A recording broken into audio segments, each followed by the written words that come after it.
Hi, hello everyone. Assalamu alaikum. Welcome to rough and Ryan சேனலுக்கு உங்களை வரவேற்பது உங்கள் ஜாஸ்மின். நம்ம பார்க்க போகிற வீடியோஸ் எதை பற்றினா மணலான நெய் வீட்டிலே எப்படி சுத்தமான முறையில் தயாரிப்புன்ற முறை தான் நம்ம பார்க்க போகிறோம். என்னுடைய சேனலை ஃபர்ஸ்ட் டைம் நீங்கள் பார்க்குறவங்களா இருந்தீங்கன்னா என்னுடைய சேனலுக்கு லைக் பண்ணுங்கள், ஷேர் பண்ணுங்கள், கமெண்ட் பண்ணுங்கள், சப்ஸ்கிரைப் பண்ணுங்கள், மறக்காமல் பெல் ஐக்கானை கிளிக் பண்ணுங்கள். அப்போ தான் நான் போடுற வீடியோஸ் உங்களுக்கு நோட்டிஃபிகேஷனாக சேரும். வாங்க வீடியோக்குள்ளே போகலாம். ஃபர்ஸ்ட் ஒன் பார்த்திங்கன்னா உங்களுக்கு பாலாடை தேவைப்படும். பாலாடையிலேருந்து தான் நம்ம பட்டர் எடுக்க போகிறோம். பட்டர்லேருந்து தான் நெய் தயாரிக்க போகிறோம். ஓகேங்களா? ஃபர்ஸ்ட் ஒன் தினந்தோறும் நம்ம பால் வாங்குவோம். அந்த பாலை காய்ச்சின பிறகு 1 ஹவருக்கு அப்புறம் நீங்கள் பார்த்தீங்கன்னா இந்த மாதிரி ஆடை நல்லா கலெக்ட் ஆகி வந்திருக்கும். அந்த ஆடையை நீங்கள் பாக்ஸில் சேர்த்து வைங்க. நெக்ஸ்ட்டு பார்த்தீங்கன்னா நீங்கள் டீ காஃபி போடுறீங்கள்ல, இந்த ஆடைகளை ரிமூவ் பண்ணிவிட்டு நீங்கள் டீ காஃபி குடிக்கிறதுனால உங்களுக்கு ரொம்ப ஒபிசிட்டியாக இருக்கிறவங்க, ஃபேக்டாகி இருக்கிறவங்க பார்த்தீங்கன்னா இந்த மாதிரி குடிச்சிட்டு வந்தீங்கன்னா உங்களுக்கு ஒபிசிட்டி, ஃபேக்ட் அதெல்லாம் கண்ட்ரோல் ஆகும். பார்த்தீங்கன்னா பாலாடை ரொம்ப நிறைய வேணும்னு ஆசைப்படுறவங்க பார்த்தீங்கன்னா இந்த மாதிரி பால் காய்ச்சிட்டு ஒரு 1 ஹவருக்கு அப்புறம் நீங்கள் விட்டுட்டு பால் ஆறின பிறகு ஃப்ரிட்ஜில் நீங்கள் வைக்கிறப்ப உங்களுக்கு திக்னஸான ஆடை கிடைக்கும். நீங்கள் வெளியே எடுத்து பார்க்குறப்ப இந்த மாதிரி நல்லா திக்காக உங்களுக்கு கிடைக்கும். பட் பேபிஸ்க்கெலாம் கொடுக்குற மாதிரி இருந்தீங்கன்னா கொஞ்சம் திக்னஸாகவே கொடுங்க பால். ஏன்னு பார்த்தீங்கன்னா அதில் கால்சியம் சத்து அதிகமாக இருக்குது. பேபிஸ்க்கெலாம் கொடுக்குறப்ப நீங்கள் ரொம்ப ஃபஸ்ட்டு வர ஆடையை எடுத்துக்கிட்டு செகண்ட் ஃப்ரிட்ஜில் வச்சுலாம் கொடுக்காதீங்க. ஏன்னு பார்த்தீங்கன்னா அப்புறம் பேபிஸ்க்கு கால்சியம் சத்தே இல்லாமல் போயிடும். இந்த மாதிரி எல்லா ஆடையும் நீங்கள் கலெக்ட் பண்ணி எடுத்துட்டிங்கன்னா அந்த பாலில் இருக்கிற சத்துலாம் உங்களுக்கு குறைஞ்சிரும். ஸோ அதனால் பேபிஸ்க்கு கொடுக்குற போது நீங்கள் ஃபர்ஸ்ட் டைம் வர ஆடையை மட்டும் ரிமூவ் பண்ணி எடுத்துகிட்டு பேபிஸ்க்கு கொஞ்சம் திக்காகவே கொடுங்க மில்க்கு. அண்டு நெக்ஸ்ட் ஒன் பார்த்தீங்கன்னா ஒரு முக்கியமான விஷயம் நான் சொல்கிறேன். என்னன்னு பார்த்தீங்கன்னா ஆடையெல்லாம் நீங்கள் கலெக்ட் பண்ணி ஸ்டோர் பண்ணி ஃப்ரிட்ஜில் வைக்கிறீங்கல்ல, நீங்கள் ஸ்டோர் பண்ணி 1 மந்த்து ஸ்டோர் பண்ணி உடனே நீங்கள் காய்ச்சி நெய் எடுக்கிற மாதிரி இருந்தால் நீங்கள் நார்மல் கூலிங்கில் வைங்க. அப்படி இல்லை ஒரு 2 லிட்டர் 3 லிட்டர் 5 லிட்டர் அந்த மாதிரி எடுக்கணும்னு ஆசைப்படுறவங்க என்ன பண்ணுறீங்கன்னா ஃப்ரீசரில் வச்சுருங்க. ஃப்ரீசரில் வச்சிட்டிங்கன்னா உங்களுக்கு கெட்டு போகாது. நீங்கள் எப்போ வேணாலும் அதை யூஸ் பண்ணிக்கலாம். புரியுதுங்களா? அதை விட்டுட்டு நீங்கள் நார்மல் டெம்பரேச்சரில் வச்சிட்டிங்கனாலே உங்களுக்கு அதில் ஒரு பாக்டீரியாவும் ஃபங்கஸும் உருவாகி ஒரு பேட் ஸ்மெல் மாதிரி வர ஆரம்பிச்சிடும். அது நெய் எஃபெக்டே உங்களுக்கு கொடுக்காது. இதை முக்கியமாக கவனத்தில் வச்சுக்கோங்க. அண்டு நெக்ஸ்ட்டு பார்த்தீங்கன்னா நான் சேர்த்து வச்ச பாலாடை இது தாங்க. பாருங்கள், நான் 1 மந்த்தாக சேர்த்து வச்சிட்ருக்கேன் பாலாடை. நான் டெய்லி பார்த்தீங்கன்னா 1 லிட்டர் வாங்குவேன். அதுலேருந்து ஆடை கலெக்ட் பண்ணி வச்சுருக்கேன். நீங்கள் நெய் எடுக்க போகிறதுக்கு முன்னாடி கவனிக்க வேண்டிய விஷயம் என்னன்னு பார்த்தீங்கன்னா நீங்கள் ஆல்ரெடி பாலாடைலாம் சேர்த்து வச்சுருப்பீங்க. அந்த பாலாடையை ஒரு ½ டேக்கு அப்புறம் நீங்கள் விட்டுட்டு ஆற விட்டுட்டு நீங்கள் செய்யும் போது உங்களுக்கு வெண்ணெய் சூப்பராக திரண்டு வரும். நீங்கள் ஃப்ரிட்ஜிலேருந்து அப்படியே டேரெக்டாக எடுக்கும் போது உங்களால் அந்த ஐஸ் க்யூப் நல்லா செட் ஆகிட்டு இருக்கும். உங்களால் வெளியேயும் எடுக்கவும் முடியாது, நீங்கள் பிளெண்ட் பண்ணவும் முடியாது. ஸோ அதனால் கொஞ்ச நேரம் ஆற விட்டுட்டு ½ டே ஆற விட்டு நீங்கள் செஞ்சிங்கன்னா நல்லா வெண்ணெய் திரண்டு வர ஆரம்பிச்சிடும். ஃபர்ஸ்ட் ஒன் பார்த்திங்கன்னா பெரிய ஜாராக எடுத்துக்கோங்க, மிக்ஸி ஜார். அப்போ தான் உங்களுக்கு வெளியே லிக்விட் ஆகாமல் இருக்கும். நான் பாலாடை சேர்த்து வச்ச ஆடையை நான் அதில் ஆட் பண்ணிவிட்டு பிளெண்ட் பண்ண போகிறேன். நல்லா க்ரீமியாக பிளெண்ட் பண்ணணும். அண்டு இன்னொரு விஷயம் என்னன்னு பார்த்தீங்கன்னா முக்கியமான விஷயம், பாக்கெட் பால்லலாம் நீங்கள் செய்யாதீங்க. நாட்டு பசும்பால், எருமைப்பால் அந்த மாதிரி செஞ்சிங்கன்னா உங்களுக்கு திக்காக க்ரீமியாக சூப்பராக பாலாடை கிடைக்கும். மோஸ்ட்லி உங்ககிட்ட நேச்சுரல் மெத்தடே நீங்கள் ஃபாலோ பண்ணுங்கள். நான் ஒரு பிளெண்ட் பண்ணி விடுறேன். பிளெண்ட் பண்ணிட்டேன். பிளெண்ட் பண்ண உடனே இந்த மாதிரி தான் திரண்டு வரும் லைட்டாக. இப்போ நல்லா சில்னஸான இருக்கிற தண்ணியாக எடுத்துக்கோங்க. ஐஸ் க்யூபும் இருந்தாலும் எடுத்துக்கோங்க. நான் ஐஸ் க்யூபை போடலை, பட் நீங்கள் போட்டிங்கன்னா இன்னும் நல்லா விடும்போது நல்லா திரண்டு வர ஆரம்பிக்கும். நீங்கள் நல்லா பார்ப்பீங்க. இந்த மாதிரி நல்லா சில்னஸாக இருக்கிற தண்ணியாக அதில் ஆட் பண்ணி நல்லா ஓட விடுங்க. நீங்கள் மயோனஸ் செய்வீங்கள்ல, அந்த மாதிரி ரிவர்ஸ் எடுத்து நீங்கள் ஓட விடணும். பாருங்கள், நல்லா அழகாக வெண்ணெய்லாம் திரண்டு வந்துடுச்சு சூப்பராக. இதை நல்லா நீங்கள் வந்து கையால் நல்லா ரவுண்ட் பண்ணி நீங்கள் வந்து எடுக்கலாம். பட் வந்து எனக்கு கோல்டாக இருந்துச்சு அந்த டைமில். ஸோ அதனால் நான் வந்து கரண்டியை வச்சுட்டு இந்த மாதிரி கிளறி கொடுத்துட்டு இருந்தேன். ரொம்ப எனக்கு கோல்டு பிடிச்சிருந்துச்சு. நீங்கள் வந்து உங்கள் கைகளால் வந்து அந்த பட்டரை எடுத்து உருட்டி நீங்கள் வந்து அந்த சில்னஸாக இருக்கிற தண்ணியில் வந்து நெக்ஸ்ட்டு தண்ணியில் நீங்கள் போட்டுடலாம். இந்த மாதிரியே நீங்களும் உங்களுக்கும் அந்த டைமில் வந்து கோல்டு பிடிச்சிருந்துச்சுன்னா இந்த மெத்தடையே வந்து ஃபாலோ பண்ணுங்கள். இந்த மாதிரி ஸ்பூனாலையும் எடுக்கலாம், நீங்கள் எல்லாம் ஜல்லிக்கரண்டியாலையும் நீங்கள் வந்து எடுக்கலாம். ஈஸியாக உங்களுக்கு வந்து கோல்டும் பிடிக்காது, உங்களுக்கு வந்து சூப்பராக வந்து எடுக்கலாம் நம்ம வீட்டிலேயே. இந்த டிப்ஸையும் நீங்கள் வந்து ஃபாலோ பண்ணுங்கள். ஓகேங்க, எல்லா வெண்ணையும் வந்து நான் வந்து திரட்டி நெக்ஸ்ட்டு தண்ணியில் வந்து நான் போட்டுக்கிட்டேன். இதே மாதிரி இந்த மெத்தடி எல்லாத்துக்கும் நீங்கள் வந்து ஃபாலோ பண்ணுங்கள். எத்தனை பேட்சாக இருந்தாலும் பிரித்து நீங்கள் ஃபாலோ பண்ணுங்கள். நான் செகண்ட் பேட்சாக வந்து பிரிச்சுட்டு ஒன்ஸ் அகைன் ஆல்ரெடி உங்ககிட்ட நான் சொன்னேன்ல பால் ஆடையை வந்து அதில் வந்து சேர்த்துட்டு உங்ககிட்ட ஐஸ் க்யூப் இருந்தாலும் நீங்கள் வந்து அதில் ஆட் பண்ணி ஒரு பிளெண்ட் பண்ண விடுங்க. கொஞ்சம் பிளெண்ட் பண்ண விட்டுட்டு நெக்ஸ்ட்டு வந்து நல்லா கூலிங்காக இருக்கிற வந்து தண்ணியை வந்து அதில் ஊற்றி நல்லா பிளெண்ட் பண்ண விட்டாலே உங்களுக்கு வந்து வெண்ணெய் திரண்டு வந்துடுங்க. ஓகேங்க, இது வரைக்கும் நானே வந்து வீடியோவும் எடுத்துக்கிட்டு நானே வந்து உங்ககிட்ட வந்து செஞ்சு காமிச்சிட்டும் பேசிட்டும் இருந்தேன். ஸோ வீடியோ தெளிவாக இல்லைன்னா மிஸ்டேக் பண்ணனா அட்ஜஸ்ட் பண்ணிக்கோங்க. என்னுடைய ஹஸ்பண்டை வந்து ஹெல்ப்புக்காக கூப்பிட்ருக்கேன். ஸோ அட்ஜஸ்ட் பண்ணிக்கோங்க. செகண்ட் பேட்ச் போட்டதும் வந்து ரெடி ஆகிடுச்சு. நல்லா வந்து பிளெண்ட் பண்ணியாச்சு. பிளெண்ட் பண்ணி இப்படி சுத்த விடும் போதே உங்களுக்கு வந்து எப்படி வருது பாருங்கள், எவ்வளோ சூப்பராக வந்து அப்படியே ஐஸ்கிரீம் மாதிரி வருது பாருங்கள். செம்மையாக இருக்குல்ல பார்க்கவே. இந்த மாதிரியும் உங்கள் வீட்டில் நீங்கள் வந்து ஸ்பூனை வச்சு கூட வந்து ட்ரை பண்ணலாம் கோல்டாக இருக்கிறவங்க. ஏன்னா ரொம்ப சில்லுன்னு இருக்கும் தண்ணி, கை வைக்கவே கொஞ்சம் கஷ்டமாக தான் இருக்கும். நீங்கள் இந்த மாதிரி மெத்தட் யூஸ் பண்ணிங்கன்னா வந்து உங்களுக்கு அந்த கூலிங் தெரியாது, நீங்கள் சூப்பராக வந்து எடுத்துடலாம். பாருங்கள், இந்த மாதிரி எல்லா வெண்ணையும் நீங்கள் வந்து கலெக்ட் பண்ணி எடுத்துக்கோங்க.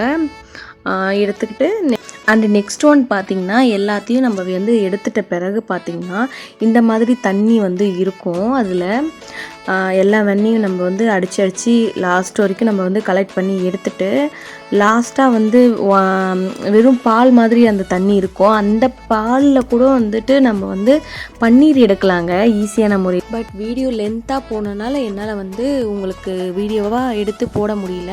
நான் வந்து சொல்கிறேன், அப்படியே நீங்கள் வந்து பாலை காய்ச்சிற மாதிரி அதையும் காய்ச்சி லெமனை புழிஞ்சு விடுங்க. அப்படியும் லெமன் இல்லைன்னா வினிகர் 1 மூடி இல்லை 2 மூடி வந்து ஊற்றி விட்டிங்கன்னா போதும். அதில் வந்து அழகாக வந்து உங்களுக்கு வந்து பன்னீர் வந்து ரெடி ஆகிடும். அதையே நம்ம வந்து வடிகட்டி வந்து ஒரு துணியில் வந்து மடித்து அதை வந்து பன்னீர் மாதிரி வந்து இது பண்ணிக்கோங்க. நான் நெக்ஸ்ட் வீடியோவில் பன்னீர் வந்து எப்படி செய்யணும்னு சொல்லிவிட்டு நான் நெக்ஸ்ட் வீடியோவில் போடுறேன். அதை பார்த்து நீங்கள் வந்து ஃபாலோ பண்ணி. நெக்ஸ்ட்டு பார்த்தீங்கன்னா பட்டர் எல்லாம் ரெடி ஆகிடுச்சு. எல்லா பட்டரையும் நான் வந்து கலெக்ட் பண்ணி வச்சுட்டேன். இப்போ வந்து வாஷ் பண்ண போகிறேன். பட்டர் எல்லாத்தையும் வந்து கைகளால் நீங்கள் வந்து திரட்டி உருட்டி வந்து நீங்கள் அழகாக வந்து நெக்ஸ்ட்டு தண்ணி வந்து ஊற்றி வச்சுருக்கீங்களா சில்னஸாக, அதில் வந்து போட்டு எடுங்க. நான் பட்டரை கொஞ்சம் வந்து நல்லா வாஷ் பண்ணுங்கள். ஏன்னு கேட்டிங்கன்னா பட்டர் வந்து நல்லா நீங்கள் வாஷ் பண்ணுறப்ப அந்த பால் ஸ்மெல்லாம் வந்து இருக்காது. நீங்கள் நல்லா வந்து வாஷ் பண்ணி நீங்கள் ஃப்ரிட்ஜில் வந்து ஸ்டோர் பண்ணி வச்சிங்கன்னா பட்டர் வந்து கெட்டு போகாமலும் இருக்கும். உங்களுக்கு ரொம்ப நாள் வரைக்கும் வந்து வரும். அந்த மாதிரி வந்து ஒரு 3 டைம்ஸ் இல்லை 4 டைம்ஸாவது நீங்கள் வந்து வாஷ் பண்ணி எடுங்க. நான் வந்து நெக்ஸ்ட்டு தண்ணியில் நான் வந்து வாஷ் பண்ணிக்கிறேன். நான் கொஞ்சம் பட்டரும் எனக்கு தேவையான பட்டரை கொஞ்சம் நான் எடுத்து வச்சுக்கிட்டேன். ஏன்னா வந்து சப்பாத்தி ஆகட்டும், கேக் ஆகட்டும், சில டிஷ்க்கு தோசை அந்த மாதிரி நான் வந்து அதை யூஸ் பண்ணிப்பேன். அதனால் நான் வந்து கொஞ்சம் பட்டரை வந்து எடுத்து வச்சுக்கிட்டேன். நெக்ஸ்ட்டு வந்து எப்படி வந்து பட்டரை வந்து காய்ச்சணும் அப்படின்னு சொல்லி உங்களுக்கு சொல்லித்தர போகிறேன். ஓகே ஃப்ரெண்ட்ஸ், எல்லா பட்டரையும் வந்து நான் வந்து வாஷ் பண்ணி வச்சுட்டேன். பாருங்கள், உங்களுக்காக நான் வந்து கைகளால் வந்து உருட்டி அதை வந்து காட்டுறேன். இந்த மாதிரி நீங்கள் வந்து உருட்டி நீங்கள் வந்து எடுத்துக்கோங்க. எடுத்துக்கிட்டு நெக்ஸ்ட் ஒன் வந்து ஒரு பெரிய வானலாக எடுத்துக்கோங்க. அதுக்கு தகுந்த மாதிரி எடுத்துக்கிட்டு, ஏன்னு பார்த்தீங்கன்னா பட்டர் வந்து அதிகமாக கீழே வந்து சிந்த ஆரம்பிச்சிடும். அதுக்கு தகுந்த மாதிரி பாத்திரம் வந்து எடுத்துக்கிட்டிங்கன்னா உங்களுக்கு வந்து பொங்கி வர்றதுக்கு வந்து கரெக்டாக இருக்கும். நீங்கள் வந்து பட்டரெல்லாம் வந்து அதில் போட்டுருங்க, எல்லா பட்டரையுமே வந்து போட்டுருங்க. முக்கியமான விஷயம் என்னென்னா ரொம்ப அடுப்பை வந்து ரொம்ப ஸ்லோ ஃப்ளேமில் வச்சுருங்க, ஓகேங்களா?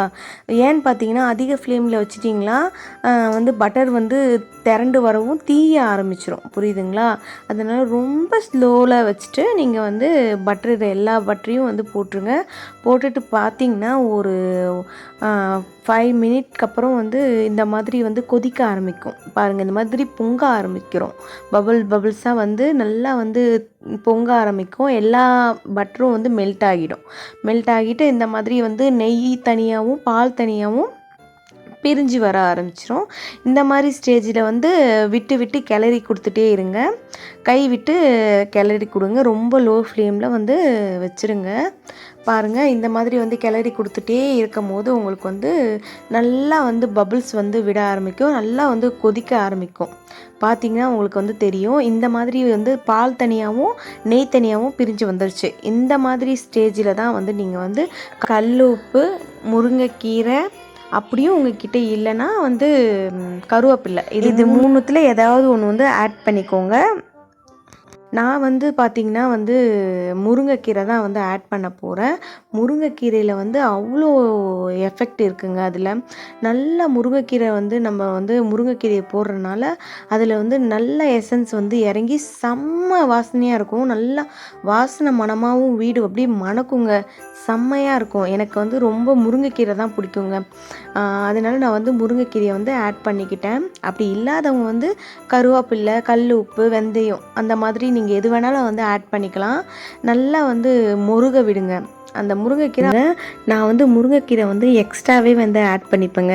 ஏன்னு பார்த்தீங்கன்னா வந்து என்னோடய பேபிக்கு இந்த மாதிரி நான் வந்து நெய் காய்ச்சும் பொழுது சுட சாதத்தில் வந்து இந்த மாதிரி நெய்யையும் அந்த முருக விட்ட முருங்கைக்கீரையும் எடுத்து போட்டு பிசைஞ்சு நான் கொடுப்பேங்க. ரொம்ப லைக் பண்ணி சாப்பிடுவாங்க என்னுடைய பேபிஸ்லாம்.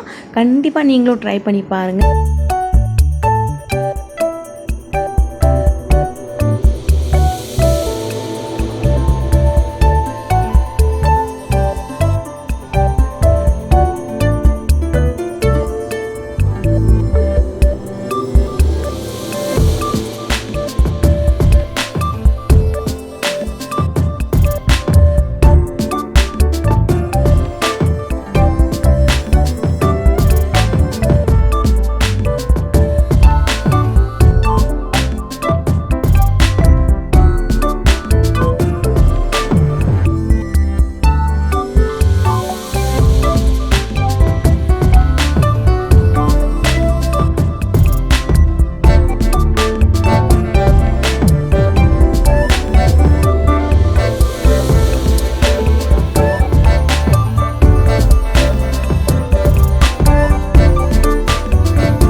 பர்ஃபெக்டாக வந்து கிடச்சிருக்கு பாருங்கள். நீங்களும் உங்கள் வீட்டில் இந்த மாதிரி ட்ரை பண்ணுங்கள், கண்டிப்பாக ரிசல்ட் கிடைக்கும். அப்புறம் என்னங்க, வீட்லேயே நம்ம வந்து ஈஸியான முறையில் சூப்பராக வந்து நம்ம ஆடையை வச்சு ஆடையிலேருந்து பட்டர் எடுத்து வந்து நெய் தயாரிச்சிட்டோம்.